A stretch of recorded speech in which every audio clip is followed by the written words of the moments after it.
just gonna come right out and say it. Zac Efron, you stole my career, sir. It should have been me as Troy Bolton in High School Musical. We both dance, act, and sing, except one of us doesn't need to use auto-tune. We both performed as kids, we were both born less than a year apart, and we can both rock the short and long hairstyles. I mean, look at that steely gaze. We are exactly the same. We are mostly the same.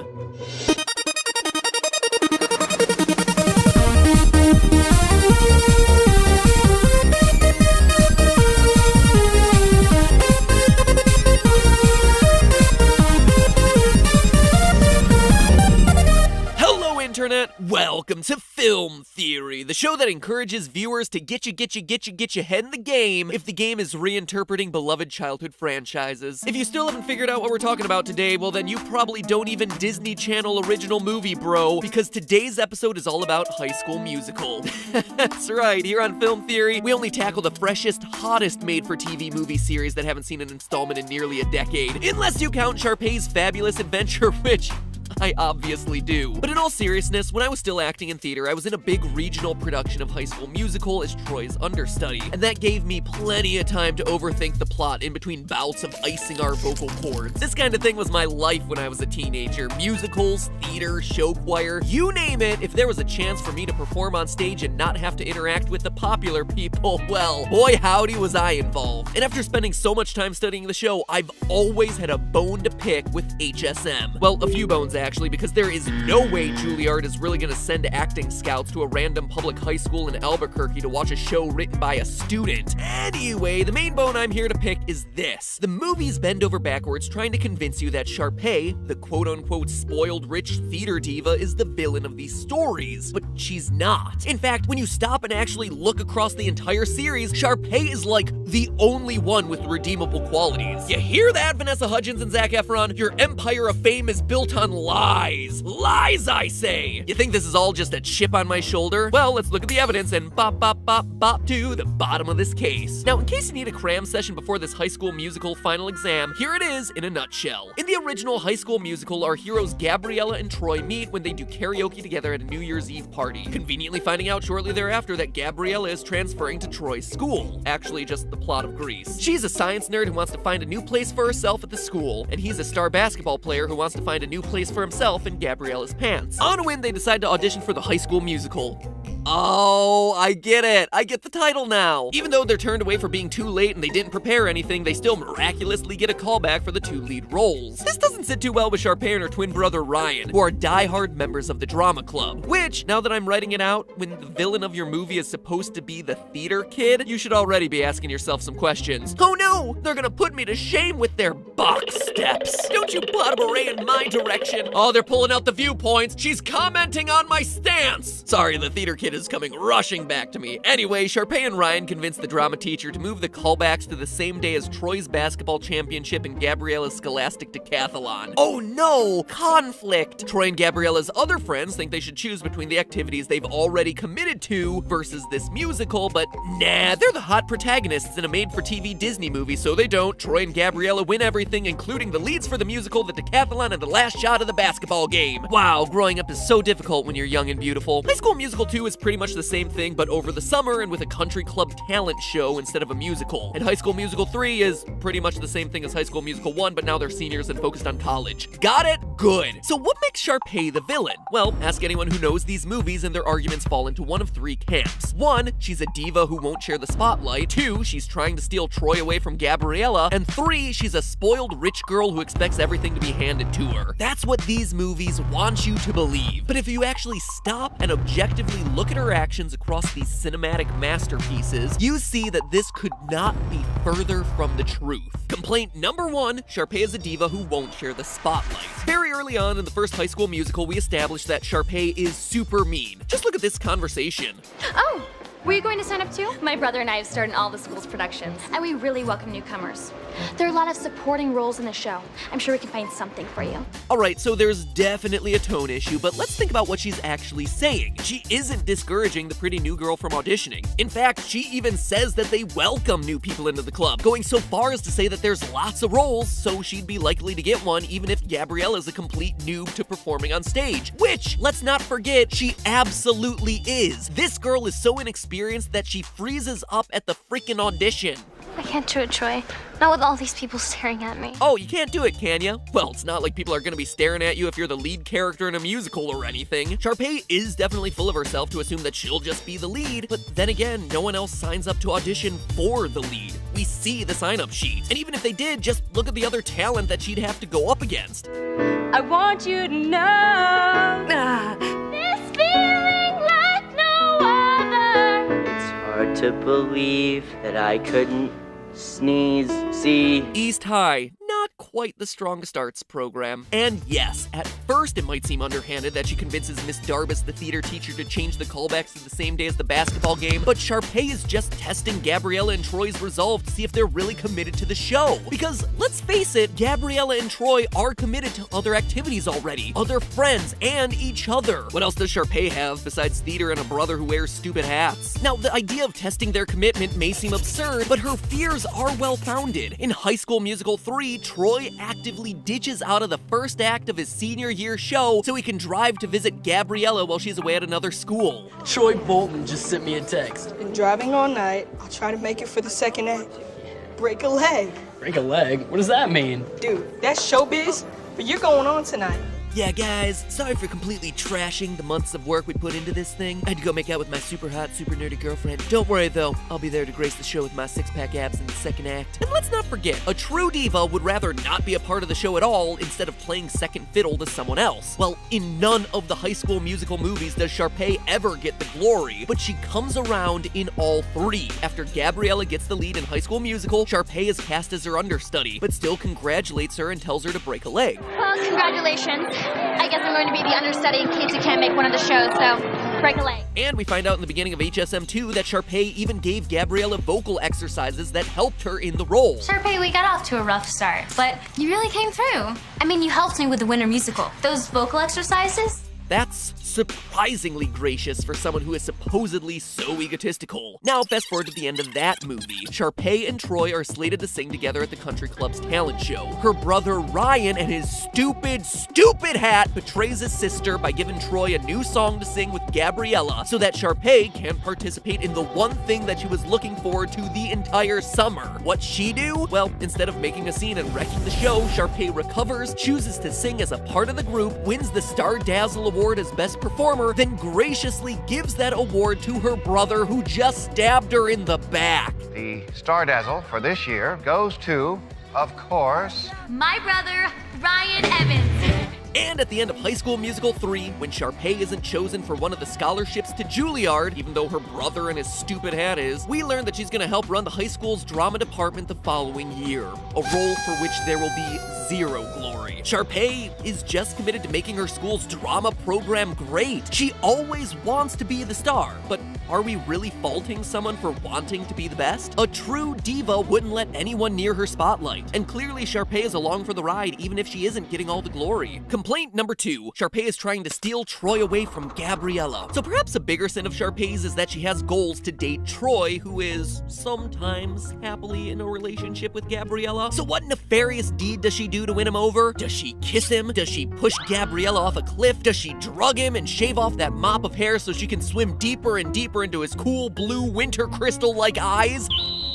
No! Sharpay's evil plan is to get Troy a job at her family's country club, then get him promoted so he'll be paid better, and then also introduce him to members of the University of Albuquerque basketball team so he'll have a better shot at getting a scholarship the following year. What a shame that Troy's only busting dishes all summer, given that he's a potential star for your alma mater, Daddy. The U of A Redhawks would be very interested in him. Troy's very concerned about college. Really?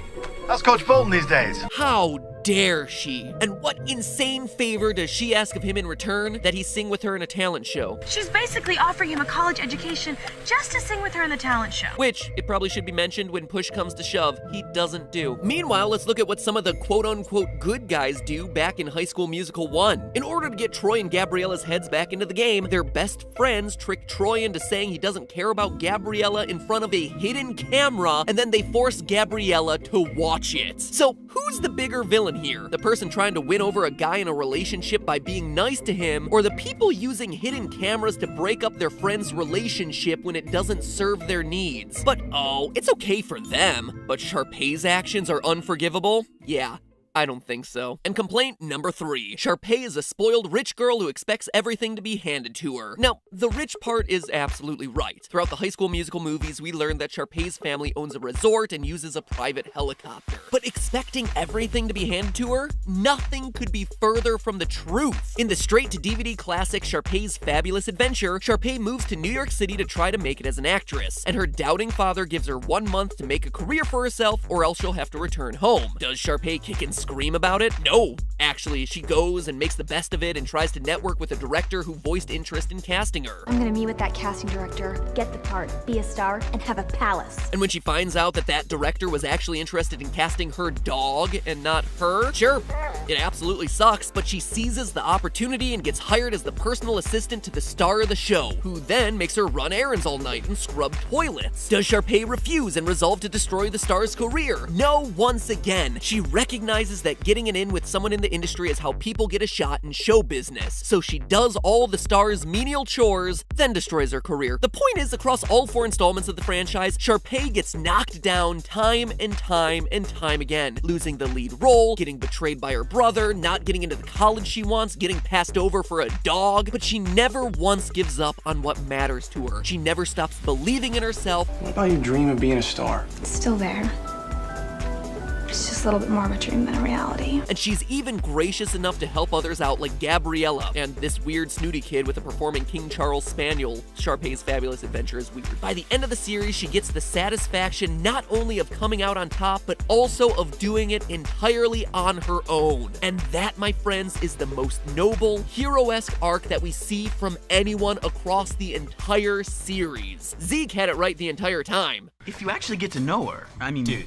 And the so-called heroes of these movies don't even let him finish talking about keeping an open mind to a fellow classmate. Well done, Wildcats. Well done. That's all well and good, Matt Pat, you're probably saying right now, but High School Musical needs a villain. So, who's the villain? Well, you're in luck, because the series does indeed have someone who is truly spoiled. Someone who doesn't deserve the things they have coming to them, and then is ungrateful for the opportunities that come their way. It is none other than the six-packed, auto-tuned wonder, Troy Bolton. I mean, it starts all the way back in the first movie. When the time comes for Troy and Gabriella to audition, they chicken out. They only gather enough courage after it's too late. We take these shows very seriously here at East High.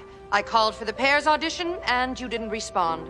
Free period is now over. But apparently not seriously enough, since Miss Darbus hears them singing and then gives them a call back anyway. Bolton, Montez, you have a callback. And if you want to talk about someone who won't share the spotlight, well, look no further than Troy Bolton in High School Musical 2, when Troy's invited to play pickup basketball with the players on the University of Albuquerque's team. An opportunity, I should mention, he only gets thanks to Sharpay. His friends on the high school team ask to go, and Troy doesn't even consider it before he refuses. Hey, Bolton, come on. Hey, why don't you tell him to come over here and mix it up? We'll show him some game.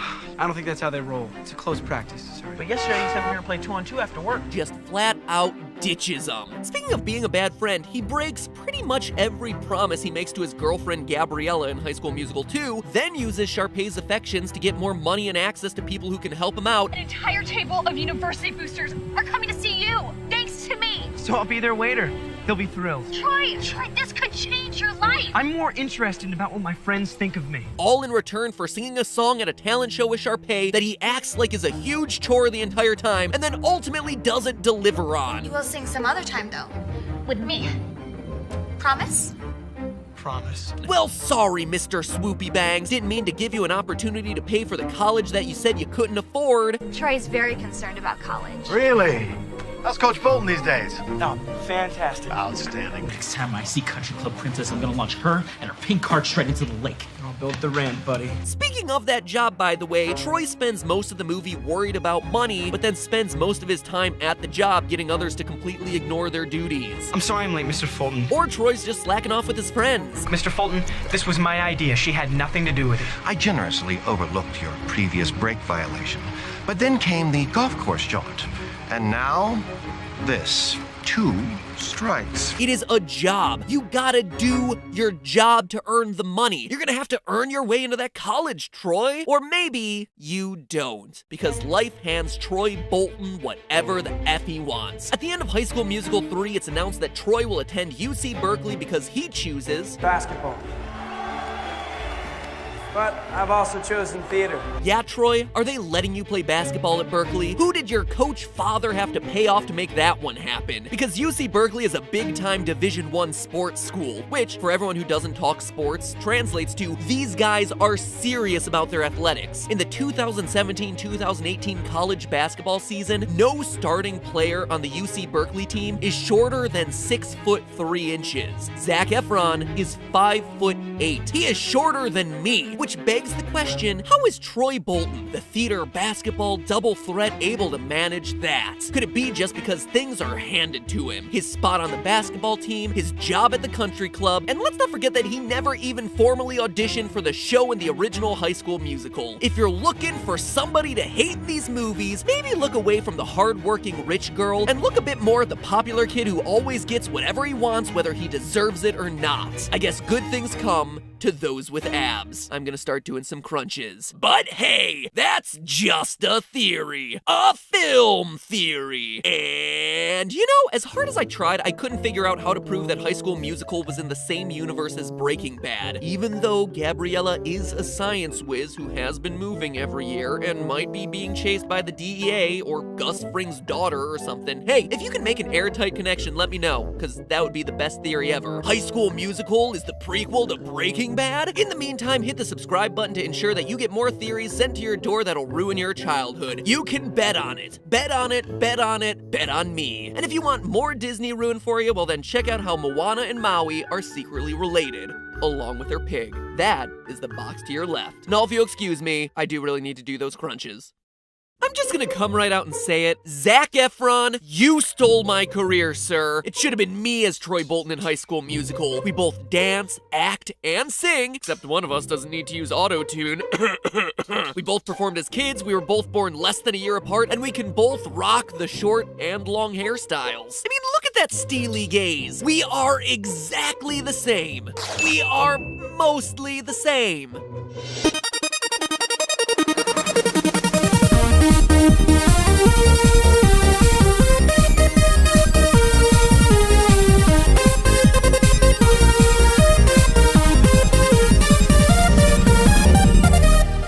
Internet, welcome to Film Theory, the show that encourages viewers to get your head in the game if the game is reinterpreting beloved childhood franchises. If you still haven't figured out what we're talking about today, well then you probably don't even Disney Channel original movie, bro, because today's episode is all about High School Musical.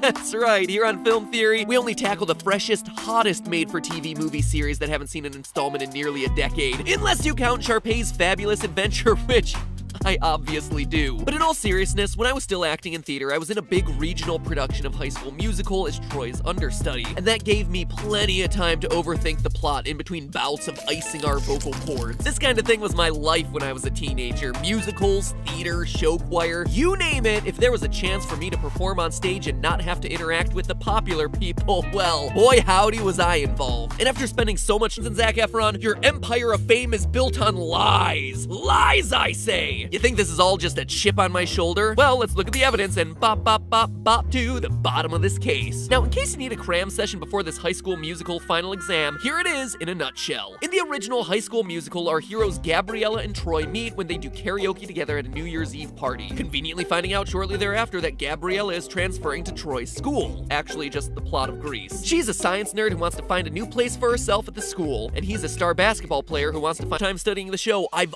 always had a bone to pick with HSM. Well, a few bones actually, because there is no way Julie Juilliard is really gonna send acting scouts to a random public high school in Albuquerque to watch a show written by a student. Anyway, the main bone I'm here to pick is this. The movies bend over backwards trying to convince you that Sharpay, the quote-unquote spoiled rich theater diva, is the villain of these stories, but she's not. In fact, when you stop and actually look across the entire series, Sharpay is like the only one with redeemable qualities. You hear that, Vanessa Hudgens?